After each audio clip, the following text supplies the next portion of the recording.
Hi friends, welcome to Acme commerce academy.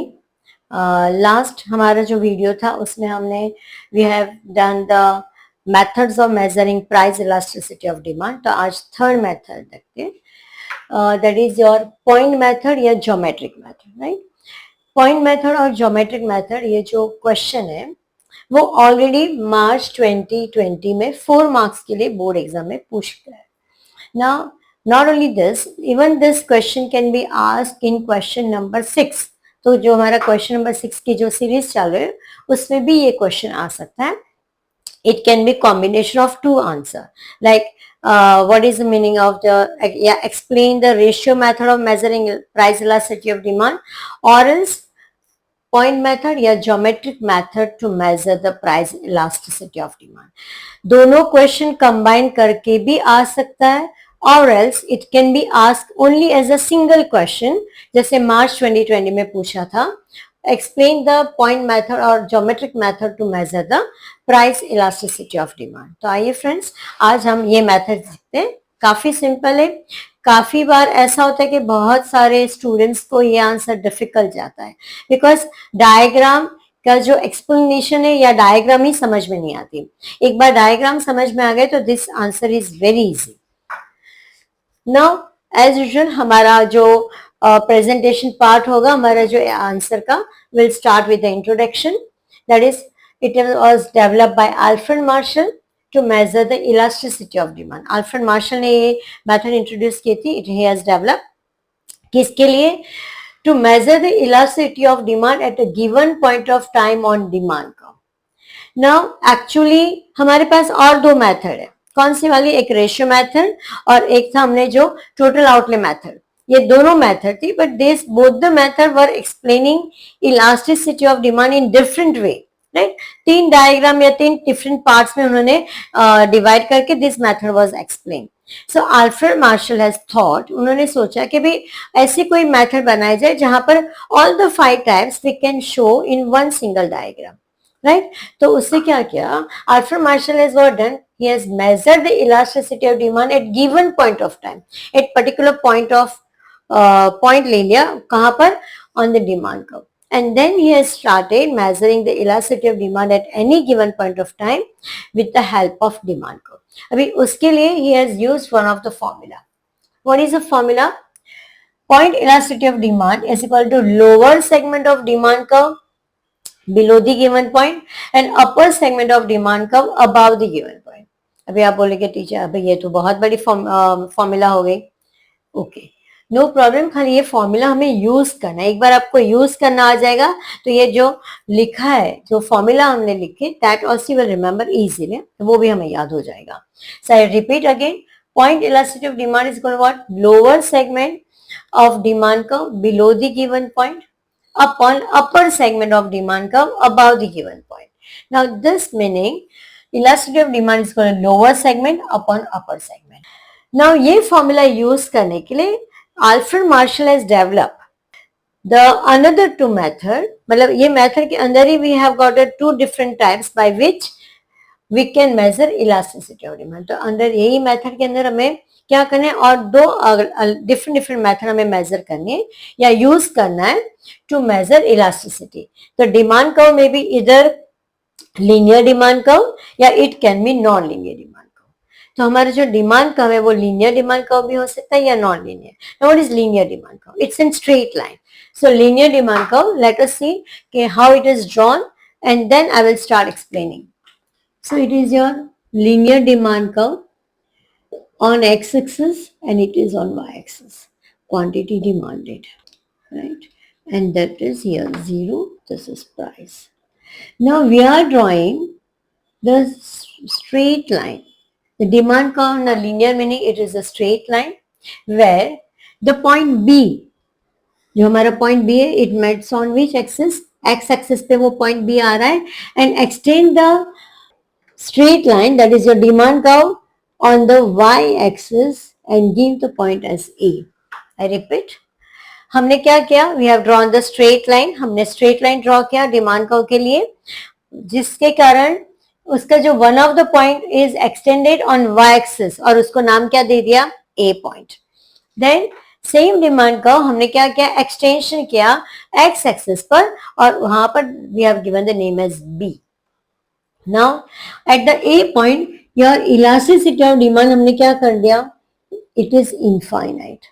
Infinite मतलब क्या, कि आपका देखो, can you see this arrow, वापिस मैं बता रही हूँ, ये एरो देखो आप, this arrow showing that your demand is rising infinite, ऊपर जा रहे हैं ना, arrow meaning always we know कि वो एक्सटेंड हो रहा है. सो योर डिमांड कब इज एक्सटेंडिंग इनफाइनाइटली, ऊपर ही जा रहा है. And when I say elasticity of demand at B, है ना, बी पे इलास्टिसिटी ऑफ डिमांड क्या है, तो it is elasticity of demand at B is equal to 0. Why, उसके बाद कुछ है ही नहीं, तो हमारी इलास्टिसिटी ऑफ डिमांड इंक्रीज भी नहीं हो रही, hence it is 0. And in between, we are going to measure elasticity of demand at different points by giving the name. At P, elasticity of demand is equal to 1. P1, elasticity of demand is less than 1. And at P2, elasticity of demand is greater than 1. Okay.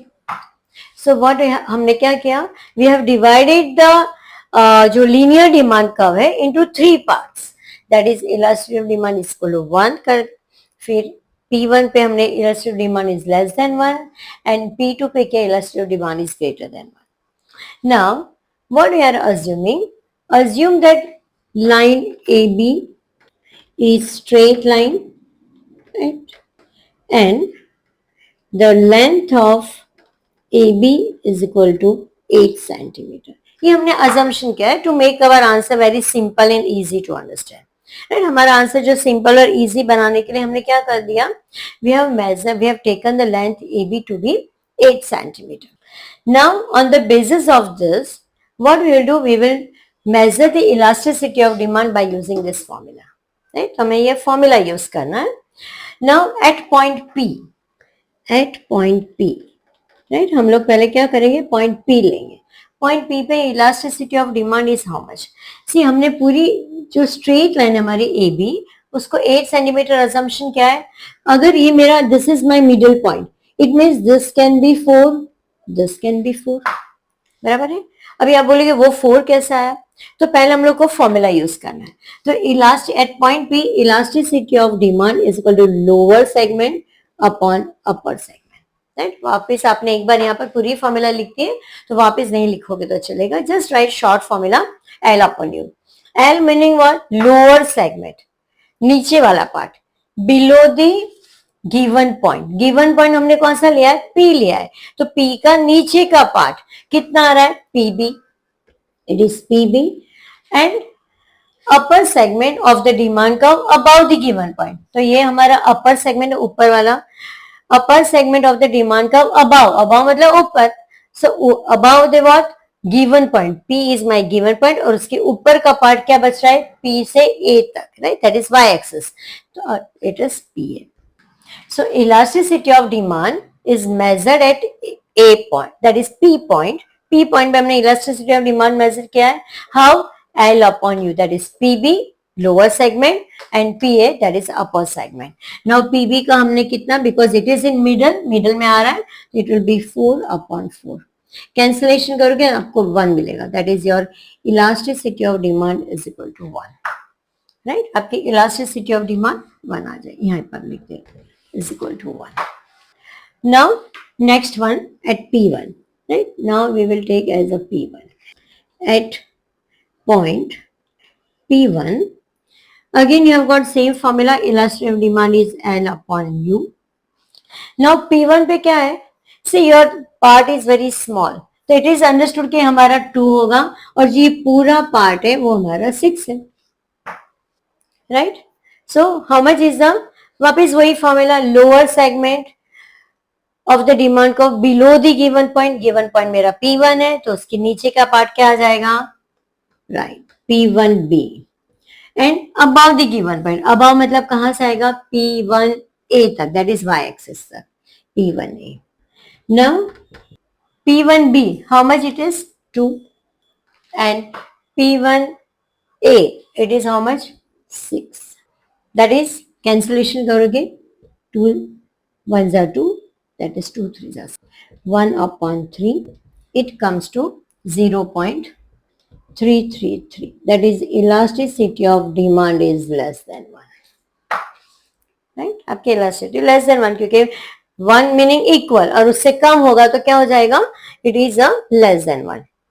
Okay, now similarly at point P2, एक बार समझ जाओगे तो it becomes very simple to write. आपका explanation part तो कम है, खाली आपको ऐसे ही फॉर्मूला यूज करके उसकी वैल्यू दिखा के elasticity of demand is less than 1 and greater than 1 दिखाना है. नाउ इफ यू से कि elasticity of demand is equal to 1, you can write the type is unitary elastic demand. Less than 1 होगा तो वो क्या होगा, relatively elastic, inelastic demand, relatively inelastic demand. Now we will try for the P2.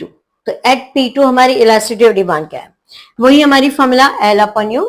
P2 meaning अभी आपका कैसा होगा, you can see here P2 मतलब this part is 6 और upper part is 2, है ना. अभी नीचे वाला पार्ट आ गया, सी वापस वही formula, lower segment of demand का बिलो दी गिवन पॉइंट. मेरा गिवन पॉइंट P2 है तो उसके नीचे वाला कहां तक जाएगा, P2 से एक्स एक्सिस मतलब B तक, सो आ जाएगा P2B अपॉन P2 से लेके y एक्सिस तक meaning P2A, that is 6 upon 2, 3 आ गया. So your elasticity of demand is greater than 1 और उसका क्या नाम है, relatively elastic demand. Relatively elastic demand. Okay, चाहिए तो इधर लिख देते relatively elastic. Now at A point, right? Now this is what, here our elasticity of demand is infinity. Why it is, अगर चाहिए तो हम इसका भी नाम ले लेते, इसको दे देते P4 और यहाँ पर दे देते P3. So at P3, पहले P3 कर देते. At P3 how is the elasticity? At P3 is first number, this is my second number, this is my third number.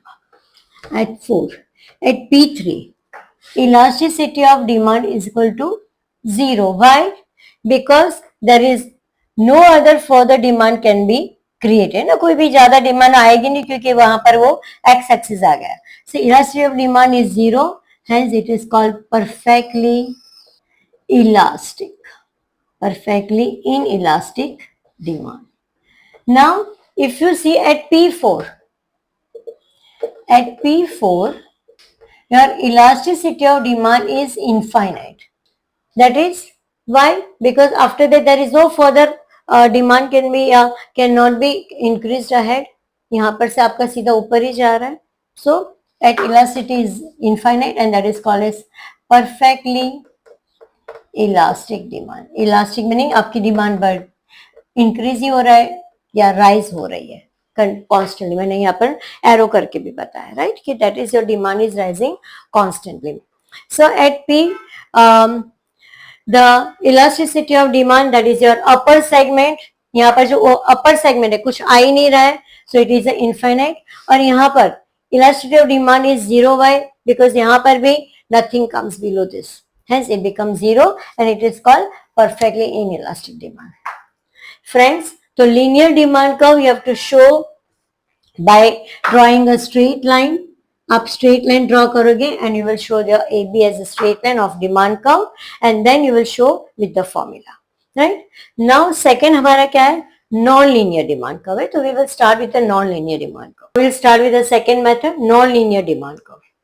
Now non-linear demand curve में क्या होता है कि when demand curve is non-linear, that is convex to the origin. Now convex to the origin meaning what? ऐसे हमारा जो हाथ कैसा है इसको बोलते हैं convex to the origin. To measure elasticity of demand, draw tangent AB touching the given point on the demand curve. Now what is tangent? Right? Tenth में अगर याद होगा आपको, जब सर्कल आप ड्रॉ करते हैं तो सर्कल को जब एक लाइन स्ट्रेट लाइन एक ही पॉइंट में इंटरसेक्ट होती है उसे बोलते हैं टेंजेंट. तो यहाँ पर भी हमें वैसे ही ड्रॉ करना है, सर्कल पूरा ड्रॉ नहीं करना है, but we have to just show the demand को, जैसे हाफ मून रहता है ना वैसे आधा मून रहता है, वैसे जस्ट डिमांड को ड्रॉ करके we have to show the tangent. So draw tangent AB touching the given point on the demand curve. Extend to meet y-axis at A point and x-axis at B point. Draw कर लेते तो ये वाला part एकदम easy हो जाएगा, और convex क्या है वो भी समझ में आ जाएगा. क्या बताया कि draw the one of the demand curve, right, हमने ड्रॉ कर दिया ऐसे. But what is the exact method if you want both, है ना, हमें अगर दोनों को स्ट्रेट लाइन में चाहिए या इक्वली चाहिए तो कैसे करेंगे. You can draw first of all this line, पहले ये लाइन ड्रॉ कर दो और फिर यू कैन ड्रॉ, एकदम परफेक्ट आ जाएगा. तो पहले आपको स्ट्रेट लाइन ड्रॉ करना है एग्जाम में, and then you can draw the demand curve. So when the demand curve is non linear convex to the origin, देखो यहाँ पर ये हमारा ओरिजिन है और ये हमारा ऐसे कॉन्वेक्स है ना, जैसे मेरा हाथ कैसे कॉन्वेक्स है, like this way it is convex पीछे से. So it is convex to the origin और ये हमारा डिमांड कर्व है.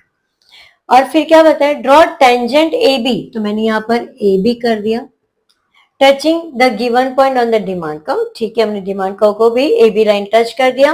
एक्सटेंड वेयर, हमें एक्सटेंड करना है कहां से, at A point on Y axis, देखो हमारा ये वाई एक्सिस है, right, and at B point on X axis.